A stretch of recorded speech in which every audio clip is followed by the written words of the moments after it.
इस पर ही चिंतन चल रहा था मेरा, तो मुरली पर ही हम मनन चिंतन करेंगे तो काफी अच्छा रहेगा। देखिए, बाबा ने क्या कहा? क्रोध। बाबा ने कहा कि माया लास्ट तक अपने अस्त्र शस्त्र यूज करते रहेगी, लेकिन कितने सारे अस्त्र शस्त्र हैं, कितने सारे स्वरूप हैं और कितने रूपों में आने वाली है, शायद हम लोगों ने सोचा भी नहीं होगा। और भी जो बहुत सारे रूपों में आने वाली है वो सोचा भी नहीं होगा। लेकिन बाबा ने जो एक निशानी बताई है, पहले तो मैं ये कहूंगा कि क्रोध के स्वरूप आपको कितने सारे स्वरूप हैं आपको पता है? आप एक एक करके एक एक पॉइंट बताइए, क्योंकि बहुत सारे लोग हैं ना, सबको पता होना चाहिए जो बाबा ने अभी तक लगातार कितनी मूल्यों में चल रहा है क्रोध के स्वरूप में।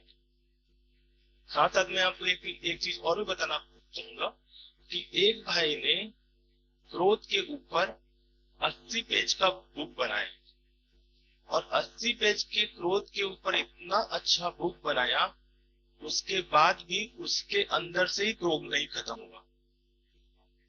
क्योंकि मैं प्रैक्टिकल उनके साथ रहा हुआ हूँ, हालांकि ऐसे नाम हम नहीं बता सकते, लेकिन उनके साथ रहा हुआ हूँ। उनने 80 पेज का बहुत डेप्थ रूप में क्रोध के हर स्वरूपों का बुक बनाया। सोचिए, है ना? तो आप सोचिए कि क्रोध कितना गहरा है, क्रोध का स्वरूप भी कितने प्रकार से आता है। तो क्रोध के स्वरूप कौन कौन से हैं? जो एक, जैसे कि आप अच्छे एक तापमान में बैठे हुए, हल्की सी भी उमस लगी, हल्की सी भी गर्मी लगी, तो पता चलता है कि नहीं? पता चलता है कि नहीं? तुरंत पता चल जाता है ना। तो ऐसे ही जैसे सपोज हमने सफेद कपड़े पहने, थोड़ा सा भी कहीं कुछ गर्म कर रहे हैं, दाग लगता है, पता चलता है कि नहीं? पता चलता है ना। तो इसी तरह से क्रोध को जो बाबा ने कहा ना, कि जानने का एक ही तरीका है कि साइलेंस के साधन में जब हम स्थित हैं, जहां हमारी सुख, शांति, आनंद, प्रेम जो 7 गुण है, या जो हम एक श्रेष्ठ स्थिति में स्थित है, उससे जैसे ही नीचे उतरते हैं, वहां पर ही आपको कैच करना होगा। क्योंकि वहां से ही आपका जो एक सुख की स्थिति है, शांति की स्थिति है, उस स्थिति से हटने वाली स्थिति को ही असत का संग कहा जाता है। हमेशा कहा जाता है सत का संग और असत का संग। 7 गुणों में जब हम स्थित होते हैं तो वो सत का संग होता है, और जैसे ही उन 7 गणों से नीचे आते हैं वो असत का संग होता है। तो जैसे ही हम एक अच्छी श्रेष्ठ स्थिति में बैठे हुए हैं, सपोज अभी आप मुरली बैठ पढ़े हैं, आप सबकी स्थिति कितनी अच्छी है, क्योंकि बाबा ने इतना अच्छा मुरली चलाया, इतना अच्छा ज्ञान का पॉइंट सुनाया, सबकी स्थिति अच्छी है। लेकिन दिनचर्या में जरा सा भी कोई बात आई, स्थिति, चाहे जैसे बाबा ने कहा ना क्रोध के स्वरूप में, किसी की उन्नति पसंद नहीं आए, किसी की बातें पसंद में नहीं आ रही है, सूक्ष्म चीजें, ईर्ष्या के रूप में, जलसी के रूप में, किसी से बात नहीं कर रहे हैं, या बाबा ने कहा ना कि कोई कितनी भी प्रकार की बातें आपसे कर रहा है, आपको अपमान कर रहा है, निंदा कर रहा है, लेकिन उस स्थिति में भी आपकी शुभ भावना, या जो दृढ़ता बाबा ने कहा कि सम्मान में रहकर सम्मान देना, वो किसी भी कीमत पर कम नहीं होनी चाहिए। दृढ़ता के लिए कहा जाता है ना कि दृढ़ता कैसी होनी चाहिए, और बहुत जल्दी हम अपने हिम्मत को हार जाते हैं, दृढ़ता को खत्म कर देते हैं। कोई व्यक्ति बार बार करता है हमारे साथ कुछ भी, चाहे अपमान करे, चाहे निंदा करे, चाहे कुछ भी ऐसी बातें करता है जिससे हमें धोखा मिलता है, जिससे हमें दुख मिलता है, तो हम वहां पर अपनी हिम्मत को खो देते हैं। वहां पर हमारी शुभ भावना, शुभ कामना उस आत्मा के प्रति खत्म हो जाती है। वहां पर हमारी एक तो सम्मान में हम स्थित हैं और सम्मान देना है, और वहां पर जब कोई आत्मा निरंतर कंटिन्यू लगातार हमें धोखा दे रही है, परेशान दे रही है, दुख दे रही है, उस समय हमारी जो शुभ भावना है, शुभ कामना है, या सम्मान में रहना है, सम्मान में रहना है, जो बातें हमें हल्का कर दे रही है हमारी दृढ़ता से, वहां पर अटेंशन देने की जरूरत है। एक है कि चलो किसी ने कभी कभार कहा, कुछ कहा, ठीक है, लेकिन जो नॉन स्टॉप जब भी मिल रहे हैं, रोज ही रोज परेशान कर रहे हैं, और ना जाने कितनी बार किया हुआ है, और वो फिर कर रहा है, तो कहीं आपकी वहां पर दृढ़ता शुभ भावना, शुभ कामना के रूप में खत्म तो नहीं हो गई है कि ये ऐसा ही है, ये ऐसा ही करता है। अगर वहां पर शुभ भावना, शुभ कामना खत्म हो गया, अगर खत्म हो गया, आपका दृढ़ता खत्म हो गया है, तो क्या वो आत्मा कभी बदलाव लाएगी? क्या वो आत्मा कभी बदल सकेगी? क्या आपके शुभ भावना और शुभ कामना जो है उसका प्रभाव पड़ेगा, कि जो आपने ये सोचा, श्रापित किया कि ये तो ऐसे ही है, ये तो हमेशा ही ऐसा करता है, पता नहीं कब सुधरेगा, हमेशा ही करते रहता है। ऐसा अगर आप किसी से शेयर भी कर रहे हैं, क्या है? घृणा भाव। और उस आत्मा के अंदर भी उस भाव को बढ़ा रहे हैं, घृणा भाव को, या उस आत्मा के बारे में बुराई कर रहे हैं। ये सब क्या है? तो जो आत्मा को आप बदलना चाहते हैं, उसे उस स्वरूप में ना देख करके उस स्वरूप में देखिए जिस स्वरूप में आप उसे देखना चाहते हैं। और आपको पता है कि जब हम ऐसा करते हैं, जैसे दीदी ने अभी सम्मान दिया है, और आज जैसे बाबा ने कहा सम्मान देना है, जब आप ऐसा कर रहे हो किसी को देख करके जो बहुत ज्यादा आपको धोखा दे रहे, बहुत ज्यादा परेशान कर रही है, तंग कर रही है, और उसके बारे में ऐसा सोच रहे हो, तो पहला प्रश्न तो ये, क्या आप सम्मान में थे? सबसे पहला प्रश्न, आपका सम्मान ही खत्म हो जाएगा। क्योंकि सम्मान में स्थित होना मतलब सामने वाली आत्मा को भी सम्मान में देखना होता है। क्योंकि जब तक आप उस आत्मा को सम्मान में देखेंगे नहीं, या कोई ना कोई उसकी विशेषता को इमर्ज नहीं करेंगे अपने सामने, तब तक उसको सम्मान भी नहीं दे पाएंगे।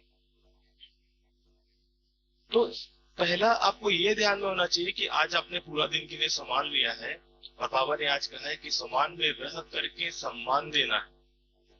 लेकिन यदि किसी भी आत्मा के लिए अगर आपका थॉट्स चल जाता है, जो रोज रोज आपको परेशान कर रहा है, धोखा दे रहा है, तंग कर रहा है, पसंद नहीं आ रही बातें, वहां पर अगर आप सम्मान में स्थित है, तो उस आत्मा को भी सम्मान में ही देखेंगे, उस आत्मा को भी सम्मान देंगे।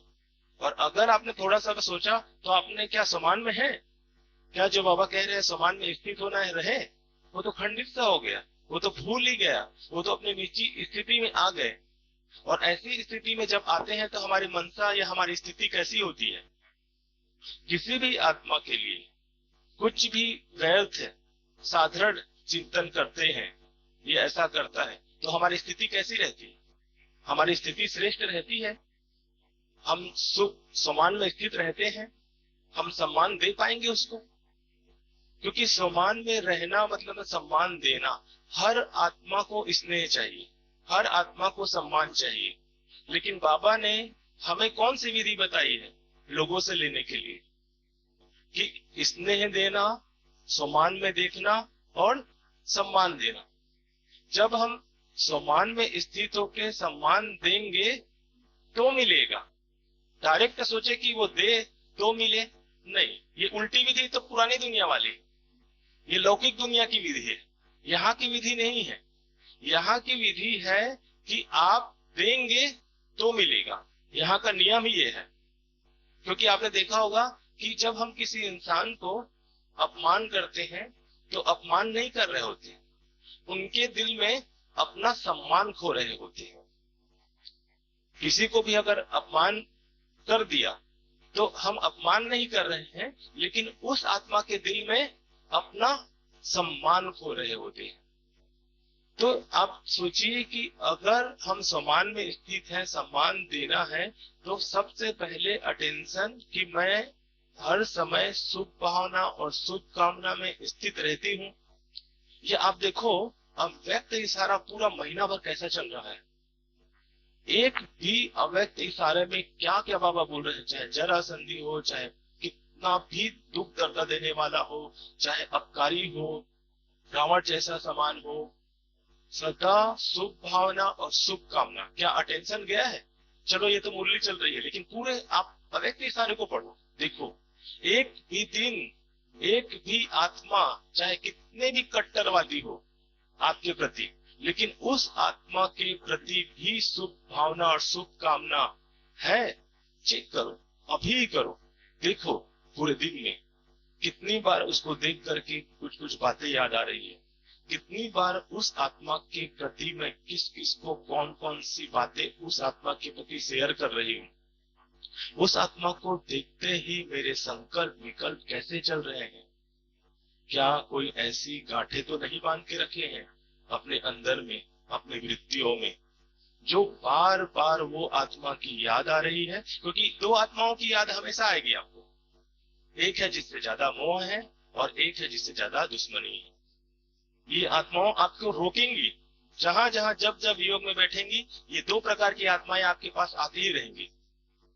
जो कहते हैं ना मनसा सेवा करना है, इस पार्क रूप में भी हमें स्पेशल ये सिखाया जाता है।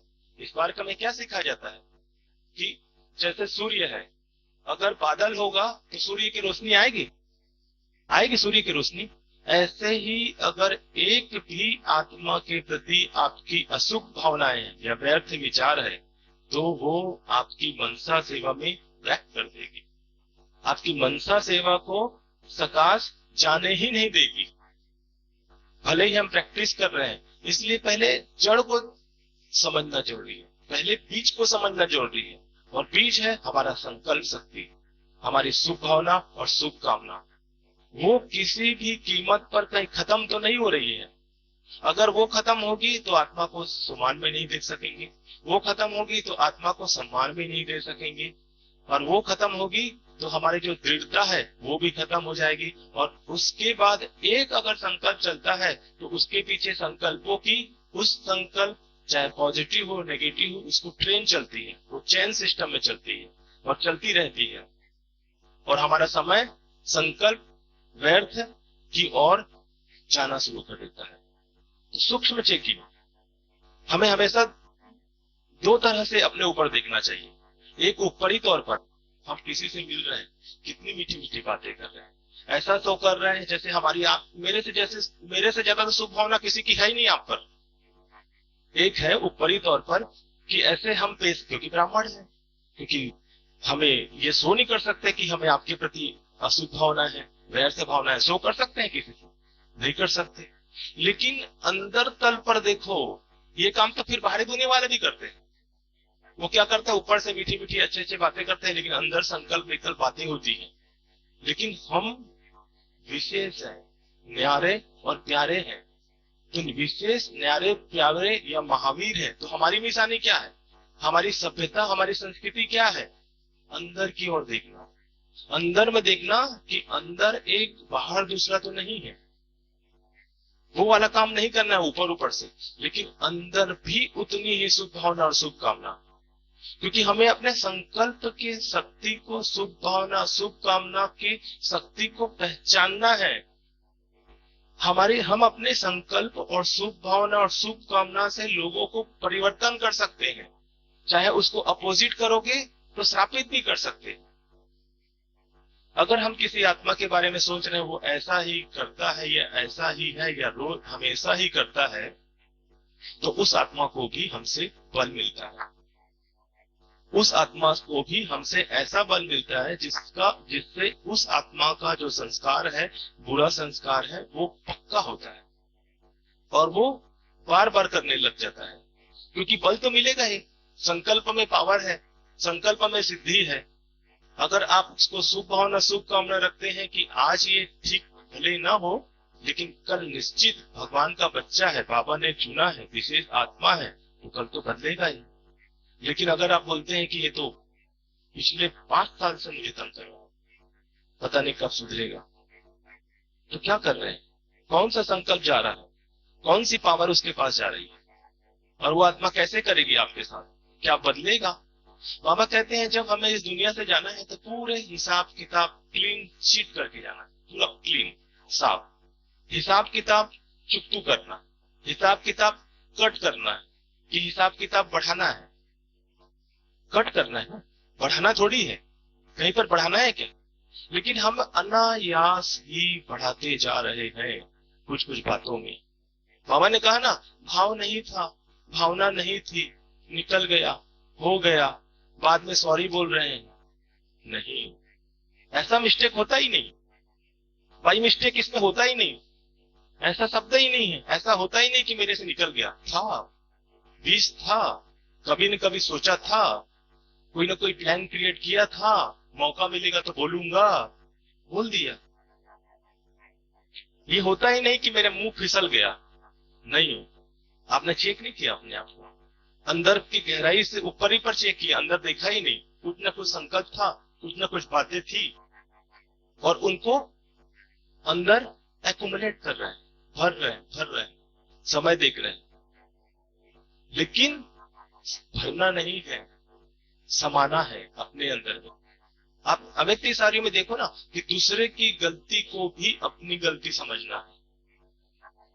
और वो भी, जैसे एक लौकिक परिवार में क्या होता है, अपने घर की किसी सदस्य की गलती को अपनी गलती समझते हैं और छिपाते हैं, उसको कहीं शेयर नहीं करते, उसको कहीं बताते नहीं, और सोचते हैं कि ये तो हमारा ही भाई है, लौकिक में बहन है। तो ये भी तो अलौकिक परिवार है, इसमें ही उतनी ही शुभभावना शुभकामना होनी चाहिए, इसमें ही ये होना चाहिए कि दूसरों को गलती को अपनी गलती होनी चाहिए। क्योंकि जितनी यूनिटी होगी, जितनी एकता होगी, उतना ज्यादा बड़ा सेवा कर पाएंगे। सेवाओं में भी जैसे बाबा ने कहा ना, एक्सीडेंट हो रहा है, टक्कर हो रहा है, मैं उसके साथ सेवा में नहीं जाने वाली, उसके साथ नहीं बैठने वाली, वो जाएगा तो मैं जाऊंगी ही नहीं, ये उधर वो आता है तो मैं जाऊंगी नहीं बोलने, उसकी बाजू में नहीं बैठूंगी, उससे मिलना ही नहीं, उसके संगठन में जाना ही नहीं है। ये सब क्या है? संस्कार जब एक संगठन, एक यूनिटी से सेवा करेंगे, संस्कार को समा के करेंगे, तो सेवा के चांसेस मिलते हैं। जिस आत्मा से हम परेशान होकर सेवा नहीं करेंगे, कर रहे हैं, उसमें भी कोई ना कोई विशेषता है। जब उसको समा के उसके संपर्क में आते हैं, तो कुछ ना कुछ सेवा का चांस हमें मिलता ही है, और कुछ ना कुछ हमें सीखने को मिलता ही है। लेकिन अगर हम डिस्टर्ब हो जाते हैं, कई लोग तो इतने परेशान हो जाते हैं कि सेंटर ही छोड़ देते हैं, आना ही छोड़ देते हैं किसी किसी व्यक्ति से। लेकिन ऐसा नहीं, हमें कहीं भी, यही तो एक्सीडेंट है, चाहे स्वभाव संस्कार के किसी से भी टक्कर होता होगा, एक्सीडेंट कर रहे हैं, तो जब एक्सीडेंट करेंगे तो अपनी तकदीर को लकीर खींच देते हैं, जो बनना चाहिए वो बन नहीं पाता, और हमें लकीर को, भाग्य की लकीर को खींचना है ऊंचाइयों की ओर। लेकिन जहां हम देखो, स्वभाव संस्कार के टक्कर होते ही, डिस्टर्ब होते ही, बहुत सारी चीजों से हम दूर हो जाते हैं, क्योंकि उसके बाद हम क्या करने लगते हैं, किनारा करने लगते हैं, दूरियां बनाने की कोशिश करते हैं, और बोलते हैं हम तो न्यारे हो गए। नहीं, लेकिन चांसेस, जो एक संगठन, जैसे सपोज दीदी ने एक संगठन बनाया, उससे सेवा हो रही है, और उसमें ही एक दूसरे पर उंगली उठा रहे हैं, सेवा नहीं करेंगे साथ में मिल करके, तो चांसेस घटते जाते हैं, और जितना किनारा करते हैं उतना ही दूरियां होती जाती है। क्या हम उसमें किसी से किनारा करके हम कुछ बदल पाते हैं? दूरियां बना लेते हैं, चाहे सेंटर से दूरियां बना लेते हैं, चाहे व्यक्तियां जो एक अच्छा संगठन को सेवा कर रहा होगा, यहाँ से मिला होगा और वो कर रहे हो, उससे दूरियां बना लोगे तो कुछ सीख पाएंगे? अकेले के अकेले रहेंगे। ब्राह्मण परिवार में आपको पता है, हमारे यहाँ एकोमोडेशन लेने आते हैं कुछ लोग, जो बहुत ज्यादा समझदार होते हैं, वो क्या बोलते हैं पता है, हमें ऐसा एकोमोडेशन दो जो अकेला मत देना, और कोई ऐसे ऐसे लोगों के साथ दो जिससे मैं कुछ सीख सकूं। सोचो, जो बहुत सेंसिबल पर्सन है, जो जिनके अंदर में बहुत सीखने की इच्छा है, वो हमें इस तरह के रूम मांगते हैं कि कोई ऐसे व्यक्ति के साथ दो जो कुछ अच्छे हो, जिससे कुछ सीख सके। क्योंकि मैं वो, और मुझे कोई बताते हैं ऐसा क्यों, आप ऐसा क्यों बोल रहे हो, तो वो बोलते हैं कि मैं पिछले साल आई थी ना, कुछ लोगों के साथ थी, तो मैंने बहुत सारी चीजें सीख के गई थी, और मैं इस साल भी आई तो मैं चाहती हूँ कि कुछ और सीखूं। लेकिन यहीं पर अगर कोई दूसरा आदमी देखे, कहे कि मुझे किसी के साथ मत दो, उसकी केवल, और जिसके साथ है उसकी अच्छाई नहीं देख रहा हो, बुराई देख रहा हो, तो वो तो बुराई देखेगा ना हर जगह। इसीलिए दृष्टि हमारी कैसी है, विशेषता देखने वाली है या कौन से देखने वाली है? हम, जैसे बाबा ने कहा ना कि तन बड़े बूढ़ा हो रहा है लेकिन मन जवान है। जवान मन की निशानी क्या है? युवा मन की निशानी क्या? हर पल सीखते रहना, हर पल ज्ञान को गहराई से समझते रहना, हर दिन नए नए अनुभव को लिखते जाना। ऐसा नहीं है कि वही तो चल रही है, वही मुर्गी नहीं। क्या अनुभव हुआ, क्या आज गहरी पॉइंट थी, कौन सी बात पर विचार करने की आवश्यकता है, कौन सी बात पर तह पर जाने की आवश्यकता है। जैसे बाबा कह रहे हैं ना कि पूछ रहे हैं किया या नहीं किया, बस हाथ उठा रहे हैं नहीं, वो उठा रहे हैं, कर रहे हैं नहीं कर रहे हैं। फॉर्मेलिटी नहीं निभाना है, निमिनाथ नहीं बनना है। ये संसार बदलेगा संस्कार परिवर्तन से। हम जो भी कर रहे हैं संस्कार परिवर्तन करने के लिए कर रहे हैं। चाहे अमृत बेला 3 बजे उठ रहे हैं, मुरली पढ़ रहे हैं, सेवाएं कर रहे हैं, संगठन में आ रहे हैं, सब किस लिए? संस्कार को बदलने के लिए कर रहे हैं, न कि न बदले ऐसा नहीं, बदलने के लिए कर रहे हैं। ये हमें जानना जरूरी है। या केवल हम निमिनाथ बन जाए, बस ये नियम कानून पे चलेंगे तो होंगे नहीं। चलो ठीक है, कुछ ना की अपेक्षा ठीक है, लेकिन और भी अंदर अंदर जाना है, निचली तल पर, जिसको कहते हैं सबकॉन्शियस माइंड के तल पर। पहले से ही अभ्यास करो, डेमोस्ट्रेशन करो, कौन कौन सी बातें आ रही हैं। पहले सोचो, इस बात आ रही है, मैं बार बार तंग हो रही हूं, तो मैं कैसे डील करूं, कैसे फेस करूं, कैसे क्रॉस करूं। कुछ ऐसी नई नई विधि निकालो कि इन बातों में मैं डिस्टर्ब हो रही हूं, तो क्या ऐसा सोचना चाहिए, या क्या ऐसा चिंतन करूं, या ज्ञान की कौन सी पॉइंट कहां पर यूज करूं जिससे मेरी उस आत्मा की ऊपर शुभभावना शुभकामना बरकरार रहे, चाहे वो मुझे कुछ भी कह रहा हो, कितना भी धोखा तंग दे रहा हो। पॉइंट निकालने की लालसा होनी चाहिए, जिज्ञासा होनी चाहिए, क्यूरियोसिटी होनी चाहिए आपके अंदर। क्योंकि बाबा ने इतने सारे ज्ञान के पॉइंट दिए हुए हैं, तो क्यूरियोसिटी आपके अंदर नहीं होगी, जिज्ञासा नहीं होगी। ठीक है, शुभ भावना है, शुभ कामना है, लेकिन उसको भी चेक नहीं कर पाए तो ऊपरी तौर पर तो नहीं है। तो आपको चेक करना है साइलेंस के साधनों को देखते हुए, अपनी स्थिति को देखते हुए, तुरंत पकड़ में आनी चाहिए। क्योंकि जितनी हम, कभी कभी ये होता है ना कि हम किसी को शुभ भावना शुभ कामना देते हैं और कोई आगे बढ़ रहा है तो डर भी लगता है कि कहीं मैं शुभ भावना शुभ कामना दूं तो ये आत्मा आगे ना बढ़ जाए। लेकिन आपको पता होना चाहिए कि आप जब किसी इंसान को धक्का देते हैं, जब आप किसी इंसान को धक्का देंगे, सॉरी, जब किसी इंसान को आप आगे बढ़ाएंगे, तो आपका कदम कहां जाता है? आपका कदम कहां जाता है? आगे की ओर जाता है। और जब कभी इंसान को पीछे खींचेंगे तो आपकी कदम पीछे की तरफ आती है। आपको स्थूल रूप से भी यह समझना होगा। इसलिए हर एक जो भी आत्मा आगे बढ़ रही है, हो सकता है जलसी की बस भी आप ना कर पाओ, कहीं आगे ना बढ़ जाए। तो इतनी सूक्ष्म बातों को भी जानना, समझना और चेंज करना, और उसके साथ भी संस्कार मिलन करना। जो एक्सीडेंट हो ही नहीं, एक्सीडेंटल होता रहे क्या, रोज ही रोज एक्सीडेंट होता रहे। स्वभाव संस्कार को समझकर हर एक आत्मा के साथ चलना, जिसको कहते हैं ना गुजरात में रास मिलन करना। कितना डंडा जोर जोर से मारते हैं, डांस करते हैं तो, लेकिन वो कितना अच्छा लगता है।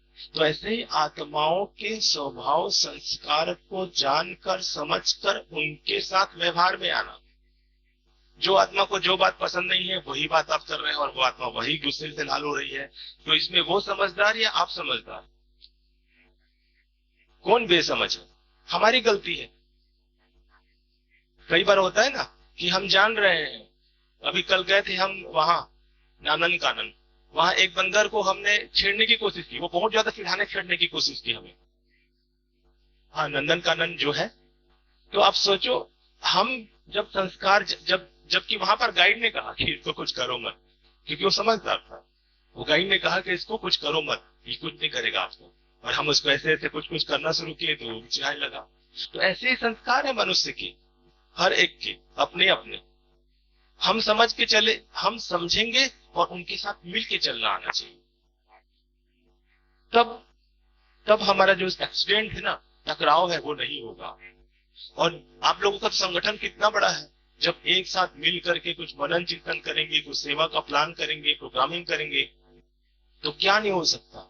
बड़े से बड़ी सेवा हो सकती है, नए नए ज्ञान के पॉइंट निकल सकते हैं, जिससे चिंतन मनन कर सकते हैं, जिससे एक दूसरे को सहयोग मिल सकता है। जैसे कहते हैं ना कि घेराव डालो माया को, बड़ा ग्रुप बनाकर के घेराव डालो, माया को चांस ही मत दो। हर एक के अपने अपने अलग अलग अनुभव हैं। कुछ ऐसी से यहाँ तो दीदी इस पार के से हैं, तो कितने अच्छे मूल्य भी सुना रहे हैं, मनन चिंतन भी चलता होगा। पॉइंट्स निकालो, हर एक की अपनी अपनी बातें हैं, उस पर मनन चिंतन करो, क्योंकि यही तो खेल है। ब्राह्मणों का जीवन में कौन से खिलौना है? यही तो खिलौना है, ज्ञान रत्नों से खेलना। नहीं तो क्या होगा? व्यर्थ से खेलेंगे। अगर ज्ञान रतन से नहीं खेल रहे हैं या सेवा की प्लानिंग नहीं कर रहे हैं, क्योंकि ज्ञान रतन से खेलेंगे तो ही सेवा के प्लान भी ऑटोमेटिक आते हैं, क्योंकि ज्ञान रतन से धारणा आती है, धारणा से सेवाएं आती हैं। क्योंकि बुद्धि जितनी क्लीन और क्लियर होती है ना, उतना सेवा की प्लानिंग टच होती जाती है। लेकिन इसके लिए केवल ब्राह्मण जीवन का जो मुख्य आधार है कि अपनी जो सबसे बड़ी पूंजी है स्थिति, और उसमें भी ब्राह्मणों का जो सबसे बड़ा खिलौना है ज्ञान रतन से खेलते रहना, और उसमें भी क्यूरियोसिटी, जिज्ञासा, नई नई बातें सीखना। बाबा ने ये कहा है तो क्यों कहा है? आप दुनिया की बातों में कितने सारे क्यों, क्या, कैसे हुआ, क्यों बोला, किसने बोला, कहा, कितनी सारी बातें लगा के कितना सारा चैनल व्यर्थ चैनलाइज करते हैं, संकल्प चलाते रहते हैं। लेकिन कभी बाबा के मूल्य में भी संशय वाला क्योंकि नहीं, लेकिन बाबा ने ऐसा किस लिए कहा है, किस भाव से कहा है, क्या गहराई है, इसके लिए क्या क्यों कहा, तो डेप्थ में जाएंगे, तो चिंतन मनन करेंगे। लेकिन आप देखो दूसरे की दुनिया के लिए किसी ने छोटी सी भी घटना सुनाई, अच्छा बताओ बताओ बताओ क्या हुआ, कितनी क्यूरियोसिटी जगाते हैं। वो बेचारे को कितना सारे बातें बुलवा लेते हैं, और वो भी कितनी सारी बातें सुना देता है, बाहरी बातें, बाह्य मुक्ता वाली बातें, व्यर्थ बातें, जबकि हमें पता है वो सुनने में बहुत रसीला है, लेकिन उसकी अल्टीमेटली टाइम वेस्ट है, नुकसान ही हमारा। कितने अनुभव है ना आपके पास। हाँ, ये भी पता चलेगा आपको कि इससे कितनी आपकी वृत्ति भी कौन सी बनी हुई है, ट्रेनिंग हो रही है, इच्छाएं हो रही है बाह्य मुक्ता में जाने की। जितनी बाह्य मुक्ता में जाने की इच्छाएं है ना, उतनी इच्छाएं तेज और तीव्र होनी चाहिए अंतर मुक्ता में जाने की। लेकिन बाह्य मुक्ता के में देखो टाइम ही नहीं लगता। आत्मा के स्वरूप में बैठे हो तुरंत बाह्य मुक्ता में आ जाते हो, लेकिन बाह्य मुक्ता में बैठे हुए तुरंत अंतर मुक्ता में आ जाए, ऐसी प्यास, ऐसी तीव्रता अंतर मुक्ता की होनी चाहिए। कितनी बाह्य मुक्ता में बैठ के तो जाते हैं, तो उतनी ही तीव्रता नई नई बातें सीखने की, नई नई बातें, बाबा ने गहराई क्या है, चिंतन करें, कितनी सारी पॉइंट निकलती है एक बात के पीछे, और उसी में रमण करना है। क्योंकि ज्ञान चिंतन जितना टपकता रहेगा उतना योग युक्त रहेंगे, उतना ही हर्षित मुक्त रहेंगे। बाबा ने कितनी बार मूल्यों में कहा है, ज्ञान जैसे यहाँ दिया, मैं देखा कई जगह दिया बत्ती जल रहा है, जब तक तेल है दिया जलते रहता है, घी है तब तक जलते रहता है, और दिया कब बुझ जाता है? तेल। आज सुबह ही अमृत में मैं देख रहा था दिया बुझ रहा था, क्योंकि तेल नहीं था। तो इसी तरह ज्ञान तेल है, घी है, जब तक चलता है हमारे अंदर टपकता रहता है, तब तक योग युक्त स्थिति रहता है। क्योंकि एरोप्लेन को उड़ाने के लिए क्या चाहिए? शुद्ध रिफाइंड पेट्रोल, और शुद्ध रिफाइंड पेट्रोल क्या है? ये ज्ञान रहता है। बाबा रोज रोज ज्ञान की नई नई पॉइंटें क्यों दे रहा है? ताकि नशा चढ़े, खुशी चढ़े, नई नई बातें, खुशी और नशा। जब ज्ञान की पॉइंट रहेगा तो हर्षित मुक्त रहेंगे और खुशी और नशा रहेंगे। ऐसा नहीं कि वही वही कह रहा है, तो हम चिंतन ही नहीं कर रहे हैं, होता ही नहीं चिंतन। लिखो रोज 5 लाइन 10 लाइन, जो भी पॉइंट टच हो रही है। आपको माइंड के भी सीक्रेट और साइंस को समझना पड़ेगा, हमारे माइंड की। अगर जब तक आप कोई पॉइंट अच्छी है उसको लिखते नहीं, तब तक वो माइंड में ही होती है, माइंड में ही घूमती रहती है। लेकिन जो अच्छी पॉइंट बाबा के टच होती है या कुछ अपने स्वचिंतन से टच होती है, उसको जब आप लिखते हैं तो जैसे ही उसको सेकेंडरी मेमोरी में डालते हैं लिख करके, तो तुरंत देर बाद, कुछ मिनट बाद एक नया पॉइंट आता है। इसलिए आपको माइंड के सीक्रेट और माइंड के साइंस को भी जानना जरूरी है। इसीलिए हमारे अंदर चिंतन भी नहीं चल पाता नए नए। क्यों? क्योंकि हम लिखते ही नहीं, कुछ अपने अनुभव को नहीं लिखते, जर्नलिंग नहीं करते, दिन भर की दिनचर्या में क्या क्या गड़बड़ हुआ वो देखते ही नहीं। उसमें एक फिल्म बनाओ, और उसका मुख्य एक्टर कौन होगा? आप होगे। और उन मुख्य एक्टर आप हो, तो देखो कि एक्टर ने विलेन का रोल किया या एक्टर का रोल किया, वहां से देखो। क्योंकि हमने पहले लौकिक में न जाने कितने फिल्म देखे हैं, तो पता है कि विलेन का रोल क्या होता है और एक्टर का रोल क्या होता है। तो पूरी दिनचर्या में एक रात को फिल्म बनाओ और इसमें देखो कि मैं इस फिल्म का मुख्य एक्टर था, तो मेरा कहां कहां किस पर किस तरह का व्यवहार है। इससे पता चलेगा कि आपने विलेन का रोल किया, कॉमेडियन रोल किया, टाइम वेस्ट वाला रोल किया या एक्टर का रोल किया। वहां पर करेक्ट करते जाओ, क्योंकि अगर आप चेक चेंज करेक्ट नहीं करेंगे तो रिपीट ही करेंगे। जैसा था वैसा ही रोल रहेगा, कल भी, परसों भी, नरसों भी, हर दिन वही रोल रहेगा। लेकिन चेक और चेंज, चेक और चेंज का मतलब क्या होता है? उसी दिन चेक किया, उसी दिन चेंज किया, उसी दिन डेमोन्स्ट्रेशन किया। आज तो ये हो गया, लेकिन कल मैं जब उससे मिलूंगी तो ऐसा मैं होने नहीं दूंगी कि उसके साथ मेरा किसी भी प्रकार का टक्कर होगा या उसकी भावनाओं को मेरे द्वारा कोई ठेस पहुंचेगा। ये होता है डेमोन्स्ट्रेशन। चेक, चेंज और कल क्या होना है, करेक्ट करना क्या है। एक तरफा चेक न मत करो, हाँ आज बाबा माफ करना, गलत हुआ, मैं महसूस कर रहा हूं, ठीक है, आधा है ये। आपको ये भी पता है करना क्या है, तो वो पता नहीं रहेगा तो फिर रिपीट पे रिपीट होते रहेंगे संस्कार।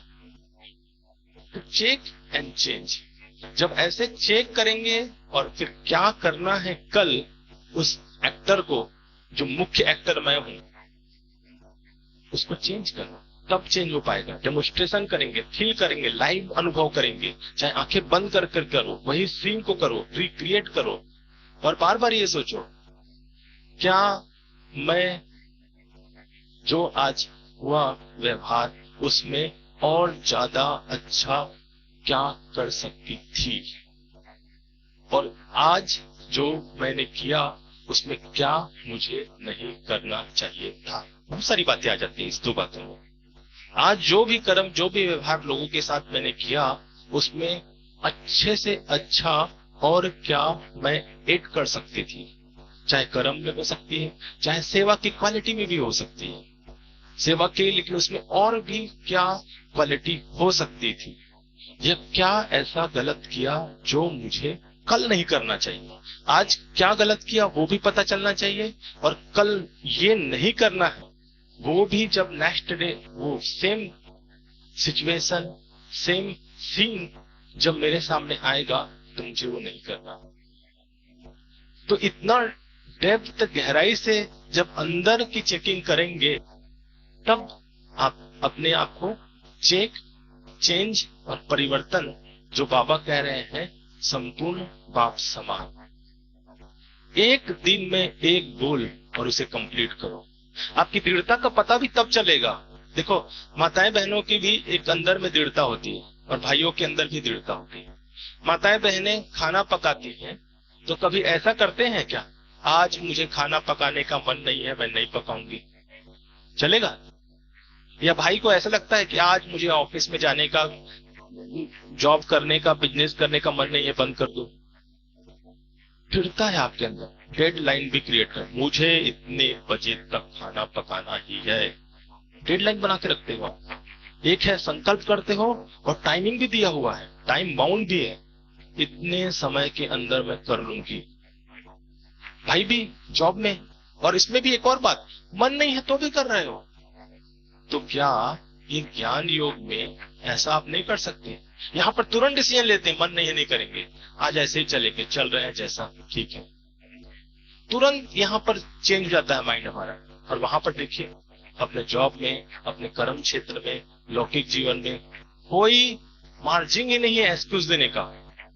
जॉब में जाना है मतलब जाना है, माताओं को खाना पकाना है मतलब पकाना है, वो भी डेडलाइन के साथ। तो रोज एक गोल लो ना, उसको पूरा करो। इससे दृढ़ता के संस्कार आपके पक्के होते जाएंगे। भले बड़े गोल मत लो, छोटे गोल लो, जो आप कर सको वो गोल लो और उस गोल को क्रॉस करो। सपोज आप 5 घंटा का गोल ले लिया और कर ही नहीं पाए, इससे अच्छा 3 घंटे का लो ना योग का गोल, और 4 घंटा करो। विनिंग स्टेज, विनिंग इफेक्ट, ये आनी चाहिए आपके अंदर में। इससे दृढ़ता के संस्कार, छोटे छोटे संस्कार, छोटे छोटे सम्मान, छोटे छोटे गोल, या रोज के गोल को लो और पूरा करो। और गोल उतना ही लो जितना कर सको, भले ही उसको लाइन को क्रॉस कर दो, फिनिशिंग लाइन को हमेशा क्रॉस करो, ताकि आपको एक विनिंग का अनुभव हो। और इस तरह से आपके दृढ़ता के संस्कार धीरे धीरे पक्के होते जाएंगे। अभी संजय भाई भी है, कुछ अपने अनुभव सुनाएंगे। 10 मिनट। शांति।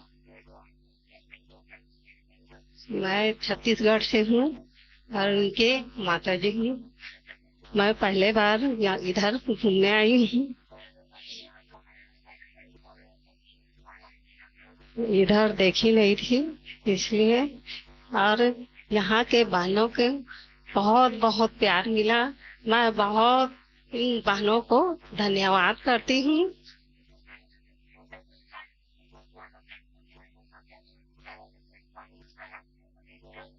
अच्छा, ओम शांति। फिर भी पिछला बार हम लोग बताने जा रहे हैं। आप सबको पता है कि मुझे ज्ञान में लाने का सूत्र कौन थी? मेरी माँ ना। मैं अभी आप सबको अंतिम में एक कविता भी सुनाना चाहूंगा माँ की। कविता में बहुत कुछ देखता हूँ मैं। कुछ लेख भी ऐसे लिखता हूँ ज्ञान में आने के बाद।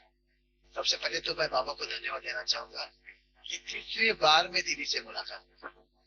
2 बार मैं आ चुका था, दीदी से मुलाकात नहीं हो पाती थी। कभी नॉर्थ ईस्ट, एक बार इसकी सेवा में गए थे, एक बार मधुबन गए हुए थे, लेकिन फोन से दीदी ने सब प्रबंध कर दिया था मेरे लिए यहाँ पर मुझे की सब। तो अभी पिछली बार अचानक दीदी से, मुझे पता ही नहीं था कि हम यहाँ पर आना है। मतलब हमारी तो इसमें लिस्ट में ये नहीं था यहाँ पर, लेकिन फिर ड्रामा अनुसार यहाँ पर। जैसे कि ये ज्ञान ने मुझे मानव दानों से मानव बनाया। ऐसे एक समय था कि एक हाथ में शराब और एक हाथ में कवा, एक हाथ में शराब और एक हाथ में कवा। पर जीवन में ऐसे बदलाव आ गया बाबा की पढ़ाई से कि पता ही नहीं चला कि कब एक हाथ में मुरली और एक हाथ में डायरी, है ना। ऐसे बदलाव हुआ कि दुनिया में अपने आप को ये मैं सोच भी नहीं सकता। क्योंकि जब धन कमाने के नशा हो जाते ना इंसान, तो वो सारी दुनिया को भूल जाते हैं, अपने संस्कार, अपनी सब चीज। तो मुझे धन कमाने की बहुत नशा था। उसके बाद धन से मैंने बहुत ऐसे मेरी मतलब कर्म भी बेकर्म रहा। फिर माँ ने मुझे ये ज्ञान सुनाने का मतलब तय कर लिया। कैसे मुझे मेरे माँ ने मुझे ज्ञान सुनाया, इस कविता में मैं लिखा हूँ। और उन्होंने मुझे ऐसे छोटे मोटे बोलते बोलते कि मैंने मुझे आंख दिखाई नहीं देता है तो मुरली पढ़ो। करते करते करते मुझे ऐसे मुरली का नशा चढ़ा दिया। मैं 4 पेज मुरली पढ़ने में भी हिचकिचाता था, मुझे समझ नहीं आती थी। माँ बोलती मैंने चश्मा तो लगा हुआ है आपके आंख में, आप मुरली पढ़ सकते हो, मुझे क्यों पढ़ा रहे हो? 7 डेज का कोर्स तो मैंने किया, आपके बातों का मैंने माना, स्वीकार किया। आप मुरली तो मत पढ़ाओ। फिर भी माँ मुझे मुरली पढ़ाती थी। करते करते करते अभी मुरली का नशा, ऐसे मुरली का नशा छा गया है कि बाबा ने मुझे पूरा मुरली का पूरा दीवाना बना दिया है। हम मुरली में बहुत गहराई से चिंतन करते हैं। हमारे जीवन में अगर आत्मा बल लानी है तो हमें पढ़ाई पूरी अच्छी रीति से पढ़ना है, नहीं तो योग भी नहीं लगेगा। मुरली ही हमारे जीवन में श्रेष्ठ परिवर्तन लाने का, शक्ति लाने का एक ये जरिया है पढ़ाई। और जैसे मुझे डॉक्टर ने भी कह दिया था कि संजय आपकी लीवर, एक हमारे पहचान के डॉक्टर थे, उन्होंने कहा कि आपकी लीवर को ना इन्फेक्शन हो चुका है, आप शराब को छोड़ दो, ये तो आप उठ जाओगे। तो इत्तेफाक ये हुआ कि डॉक्टर साहब ऊपर चले गए, हम नीचे ही रह गया क्योंकि डॉक्टर साहब हार्ट अटैक में चले गए। हमने किसी के बात को तो नहीं माना, लेकिन हाँ बाबा की बात को हमने झट से स्वीकार कर लिया। हम 2 युगल ने जैसे ज्ञान हमने सुना, तो 2 युगल ने ये प्रतिज्ञा की कि आप भगवान की सपनों को हम साकार करेंगे। तो घर को मंदिर बनाया है, जैसे बाबा कहते हैं ना, बच्चे घर घर को मंदिर बनाना है। तो उस 2 युगल जोड़े में शायद हम खुश नसीब होंगे कि हमने घर को पूरा मंदिर बना के रखे हैं। और मैंने ये चेक किया कि जिस घर में माँ पिता ज्ञान में चलता हो, वो घर स्वर्ग बन जाता है। अगर इस ज्ञान में कोई भी एक आत्मा चले, चाहे माता हो चाहे पिता, तो भी वो घर स्वर्ग बनता है, क्योंकि उसकी पॉजिटिव वाइब्रेशन, पवित्रता की वाइब्रेशन पूरे घर के चारों ओर पवित्रता की सुगंध, पवित्रता की सुगंध की अगरबत्ती चारों तरफ, क्योंकि हम आत्माओं को अपवित्रता का ज्ञान मिल चुका है। तो अब हम अपवित्र कार्य करते ही भी बिल्कुल नहीं, हमारी बुद्धि में बैठ चुकी कि अपवित्रता क्या है। तो अगर इस ज्ञान में एक भी आत्मा या अगर दोनों युगल ज्ञान में चले माता पिता, तो वो घर तो स्वर्ग करेगा, और वो घर में कोई भी आत्माओं को पॉजिटिव एनर्जी, पॉजिटिव भोजन, पॉजिटिव वाइब्रेशन जरूर मिलता है। इससे वो आत्मा भी संतुष्टि होती है। मैं जहाँ तक जो ज्ञान का रिसर्च करता हूँ, मुझे ये अनुभूति होती है। तो मैंने देखा कि ये ज्ञान में बहुत शक्ति मिलती है, क्योंकि मेरे घर में पहले बहुत झाड़ फूक हुआ करता था। झाड़ फूक समझते ना, तांत्रिक, तांत्रिक हमारे, मैंने एक तांत्रिक को भी रखा था। मतलब हमारे घर में महीने में एक बार पूजा पाठ होता था, लेकिन नजर ज्यादा लगती थी घर में। लेकिन जब ज्ञान में आने के बाद इतनी शक्ति मिली, ना पूजा पाठ, ना तांत्रिक, ना कोई विद्वान, कोई भी आने की जरूरत नहीं। वो बाबा, तांत्रिक बाबा बोलते कि आजकल वो आते नहीं, मैसेज भेजते रहता है किसी को। तो किसी ने बता दिया कि अब आपके वो दाल गलने वाले नहीं है, वो तो ब्रह्मा कुमारी में जा चुका है, वो स्वयं बाबा बन चुका है। अभी स्वयं बाबा बन चुका है, उनको मैसेज दे दिया। तो बाबा ने मुझे फोन किया, अभी आप खुद बाबा का कार्य करते हो? मैंने कहा बाबा, मैं बाबा का कार्य नहीं करता हूँ, मैं बाबा का बच्चा हूँ, है ना। तो ऐसे तो हमें बहुत शक्ति मिलती है, हमें कुछ भी नहीं। तो एक दिन ऐसे चार महात्मा जी, चार हमारे साधु हरिद्वार से पुरी जा रहे थे। रास्ते में हमारा रोड पर, हमारे स्थान पर, हमारे जगह पर डिस्ट्रिक्ट पर रास्ते पर उन्होंने रोका और मुझे ही पानी पूछा, पानी कहाँ मिलता है पीने के लिए। सभी गिरवा ड्रेस पहने हुए थे। तो मैंने कहा कि फल्ला जगह पानी मिलता है, क्योंकि मेरा केवल लाइन भी चलता था। मैंने अपने लड़कों को लेकर केवल फीड करा था तार ऊपर से। तो पानी पिलाए तो एक महात्मा जी ने कहा कि आपको हमारे गुरु बुला रहे हैं, आप चलो गुरु जी से मिलने के लिए। मगर मुझे समय नहीं है, हम ज्ञान मिल चुका था ना, मुझे समय नहीं है बाबा गुरुदेव। मैंने कहा, तो उन्होंने कहा, मुझे डराने के लिए उन्होंने पूरा कोर्स किया, आप नहीं जाओगे तो आपको शराब मिलेगा, शराब देंगे हमारे। क्योंकि उनके पास वो भी था कुमंडल, जो पानी रखते हैं ना। तो मैंने वो देख लिया कुमंडल, जैसे हम तो पीली पे देखते थे भगवान जी की, वो है ना पानी से शराब मिलता है। तो मैंने मन मन में कहा कि आपको नहीं पता कि आप किसको शराब दे रहे हो। मुझे कोई फर्क ही नहीं पड़ रहा था। तो मैंने कहा कि गुरुदेव, आप अपना कार्य करो, आप शराब देते रहो, मैं तो चला, मेरे पास समय नहीं है।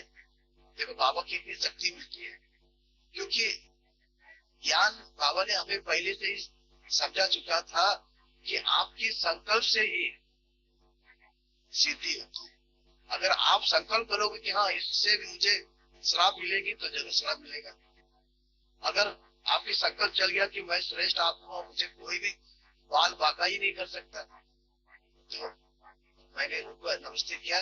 उन्होंने मुझे पूरे गौर से देखा कि कौन से व्यक्ति से मतलब बालक पड़ गया, कुछ असर ही नहीं हो रहा है इनको। तो मैं सीधा चले गया, बाइक बैठ कर, और उसको टाटा भी कहना हूँ, नमस्ते भी किया, टाटा भी किया, चले गए। तो ऐसे बाबा हमें बहुत इतनी शक्ति देते हैं कि ज्ञान में चलने के बाद आज जैसे बाबा ने कहा ना कि सबको सम्मान देना, ये बहुत जरूरी है। बाबा के बच्चे बनने के बाद हमें सबको सम्मान देना। जब तक सम्मान नहीं देते तब तक हम ब्राह्मण नहीं कहना सकते। बहुत ही सूक्ष्म ये पढ़ाई ये जो ज्ञान है, अगर इसको अच्छी तरह से धारण करेगा ना, तो हम जीवन में बहुत ही आगे बढ़ेंगे। जैसे कि मैं देख रहा हूँ कि हमें तन मन, मैं तो उस आत्माओं को बहुत ही विचार करता हूँ कि जो इस धरती पर आकर आज जो जैसे सोमवार के बारे में बाबा ने कहा ना कि सोमवार मैं इस धरती पर क्या करने आया, ये चिंतन करेंगे ना तो वो आत्मा सदा उपराम स्थिति में रहेंगे। मैं इस धरती पर क्या करने आया, ये सोमान है, मैं इस धरती पर क्या करने आया, मैं किसकी संतान। अगर ये चिंतन करेंगे ना तो आप सदा आपकी नशा उपराम के रहेंगे। देखो ना, हम 800 करोड़ में इसी परिवार के साथ क्यों जुड़े हुए हैं, जिसके साथ नोक झोंक होती है, क्यों क्यों जुड़े हुए हैं? क्योंकि हम इनका भी उद्धार करने आए, इन परिवार का उद्धार करने आए हैं। हम पवित्र आत्माएं हर एक के घर में, एक परिवार में अवतरित है। हम इन सब का उद्धार करने आए हैं। पिछले जन्मों में जिन हमने इनका जो कर्ज लिया है ना, इनका चुकता करने आए है ना। मैं बोलते ना, मेरे इनसे पड़ता नहीं, इनसे बनता नहीं। भाई पिछले जन्मों का कर्म, कल एक माता जी ने बोल रहा था कि भाई साहब हमारा ना परिवार में मेरा जो है ना युगल सर जो है ना ज्ञान में नहीं चलता, मुझे बहुत अच्छा करते रहता है। मैं क्या, मेरा पिछले जन्मों ने आपने कितना कर्ज खाया होगा वो हिमर्ज करो। तो बस हमें बस ऐसे चिंतन करना है, बाबा के ज्ञान में चलना है। मैं तो ये सोचता हूँ कि कैसे कितना भाग्यशाली होगा वो आत्मा जो धन मन धन से सेवा करते हैं, है ना। कितने भाग्यशाली है बताइए, हम कितने भाग्यशाली है कि हमारा धन मन धन, है ना, समय संकल्प और क्या वाचा श्वास, सॉरी हाँ, समय संकल्प श्वास बाबा भगवान के तरफ लग रहा है ना। आज मैं पहले ना 11 बजे उठता था सुबह में, मेरे सुबह नहीं 11 बजे होता था हमारा सुबह। विश्वास नहीं लगता कि कब मैं अभी 3-3:30 बजे उठने लगा हूँ। पहले तो मैं अलार्म भी लगाता था 3:30 बजे उठने का, अभी अलार्म की जरूरत भी नहीं पड़ती। मेरे माँ मुझे रोज 5 बजे उठाते थे, रोज अब मैं फिर भी नहीं उठता था। लेकिन ऐसा ड्रामा में परिवर्तन हुआ कि अब माँ को मैं उठाता, 4 बजे माँ तुम उठा कि माँ ने। लेकिन मैंने ये देखा कि ये ज्ञान में ना, जो माँ हमने सुना था ना भक्ति में कि बच्चे माँ अपने माँ की ममता देखो, बच्चों की गाल को छुड़ा के लेके आते हैं, सब सुने आए ना, सुनते ना भक्ति में। लेकिन क्या प्रैक्टिकल में वो हो रहा है? ऐसा होता है कोई शरीर छोड़ जाएगा तो माँ का सेवा या यात्रा से छीन कर लेके आए? क्यों माताओं पर ज्यादा गायन क्यों है? पति का भी वही भी डाल लेके आते हैं, छोड़ छुड़ा के, ऐसे होते ना। पति को बाप तो कभी नहीं सुने बाप का तो महिमा, या पति का महिमा कभी नहीं सुने माँ का क्यों? वही बहुत चिंतन करता है इस चीज का। तो कितना महान है वो शिव शक्तियां जो मेरी माँ ने मुझे, मैंने अब चिंतन किया कि कौन सा काल से मुझे बाबा ने मेरी माँ ने छुड़ा के लेके आया, अज्ञान काल से। अज्ञान काल, जो अज्ञान काल चल रहा है दुनिया में, उससे मुझे मेरी माँ ने मुझे बचाया। काल तो कोई छुड़ा के लेके नहीं आ सकता। अज्ञान, जो दुनिया में अज्ञान काल चल रहा था, उस अज्ञान काल से मुझे माँ ने भी बचाया। भगवान का यही शायद था कि इस बच्चे को जगाना है, तो माँ को निमित्त बनाया। माँ मेरी इतनी मतलब ज्ञान में इतनी मतलब सुनती है ना, बाबा के गीत बजते भी नाचने शुरू हो जाता है। जहाँ भी गीत बजता जाता है, जैसे कोई उसको भूत लग गया, अगर रास्ते में भी चल रहा है ना, गीत बजती है ना, तो वहां भी चालू हो जाता है नाचना। बोला इतना तो मत करो, लोग देखेंगे तो हंसेंगे, है ना। तो ऐसा, तो इसीलिए मैं, यही मेरा भी एक